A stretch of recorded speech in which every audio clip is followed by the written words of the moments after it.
ഇന്ന് സ്കൂൾ വിട്ട് വരുമ്പോഴേ ഞാനും സച്ചും കൂടി ഒരു ചായ ഒക്കെ കുടിക്കാന്ന് വിചാരിച്ചിട്ടോ. ഇടയ്ക്കിടയ്ക്കുള്ളതാണ് ഈ കലാപരിപാടി. ഇവിടെ നല്ല മീറ്റ് സാൻഡ്വിച്ചും അതുപോലെ നമ്മുടെ ചിക്കൻ സാൻഡ്വിച്ചും ഒക്കെ കിട്ടും കേട്ടോ. ഭയങ്കര ടേസ്റ്റാണ്. അത്യാവശ്യം നല്ല പീസുകളും അതിനുള്ളിൽ നിന്ന് കിട്ടും. നല്ലൊരു അടിപൊളി ബീഫിന്റെ പീസ് എനിക്ക് കിട്ടിട്ടോ. അങ്ങനെ അതൊക്കെ കഴിഞ്ഞ് നേരെ ഒരു കടയിൽ പോയി. ഇപ്പൊ ലോൺ എടുക്കേണ്ട സ്ഥിതിയാണ് ഈ സ്കെയിലും പെൻസിലും വാങ്ങാൻ വേണ്ടി. ഓരോ ദിവസം ഓരോ സ്കെയിലും ഓരോ പെൻസിലും ആണ് കേട്ടോ. വേറെ എവിടെയെങ്കിലും ഇങ്ങനെ അവസ്ഥ ഉണ്ട് കമന്റ് ചെയ്തേക്കും. അങ്ങനെ നേരെ വീട്ടിലെത്തി. അപ്പൊ 2 ദിവസം മുമ്പ് അവക്കാഡോ വാങ്ങിയിട്ടുണ്ടായിരുന്നു. ഞാനിതുവരെ ഇത് കഴിച്ചിട്ടില്ല കേട്ടോ. ആ ചേട്ടൻ പറഞ്ഞു 2 ദിവസം കൊണ്ട് പഴുക്കുന്നു. പക്ഷെ 2 ദിവസം കൊണ്ട് പഴുത്തതല്ല, ചീഞ്ഞു പോയി. 1-2 എണ്ണമൊക്കെ നല്ലതാണെന്ന് എനിക്ക് തോന്നുന്നു കേട്ടോ. അങ്ങനെ അത് നന്നായിട്ടൊന്ന് കഴുകിയെടുത്തിട്ട് കട്ട് ചെയ്തു. ആദ്യം കട്ട് ചെയ്ത് തന്നെ പച്ചയായിരുന്നു, അത് കൊള്ളില്ലായിരുന്നു.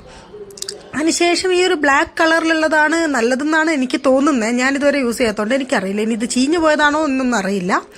എന്തായാലും അതൊന്ന് കട്ട് ചെയ്തെടുത്തപ്പം അത് നല്ല എന്താ പറയുക, നല്ല പഴുത്തതുപോലൊരു ഫീല് എനിക്ക് തോന്നിയിട്ടോ. എന്നിട്ട് അതൊരു സ്പൂൺ വെച്ചിട്ട് ഇങ്ങനെ ചെറുതായിട്ട് കോരി ഒരു മിക്സിന്റെ ജാറിലേക്ക് മാറ്റി. അതിനുശേഷം നമ്മുടെ പാൽക്കട്ട എടുത്ത് നന്നായിട്ടൊന്ന് അടിച്ച് പൊട്ടിച്ചു. മിൽമ പാലായതുകൊണ്ട് പെട്ടെന്ന് പൊട്ടും. അങ്ങനെ അതിനുശേഷം നേരെ ഒരു ജാർ എടുത്ത് അതിനകത്തേക്ക് നമ്മുടെ ഈ പാലും കൂടെ ഇട്ട് കൊടുത്ത് ആവശ്യത്തിന് പഞ്ചസാരയും ചേർത്ത് നന്നായിട്ടൊന്ന് കറക്കിയെടുത്തപ്പം അവക്കാഡോ ഷേക്ക് റെഡിയായി കേട്ടോ. എന്തായാലും സച്ചുവിന് നല്ല ഇഷ്ടമായി. പിന്നെ ഞാൻ കുടിച്ചു നോക്കിയപ്പോൾ എനിക്കെന്തോ അതിന്റെ ചെവി അങ്ങോട്ട് ഇഷ്ടപ്പെട്ടില്ല. അപ്പം ഇത്രയേ ഉള്ളൂ.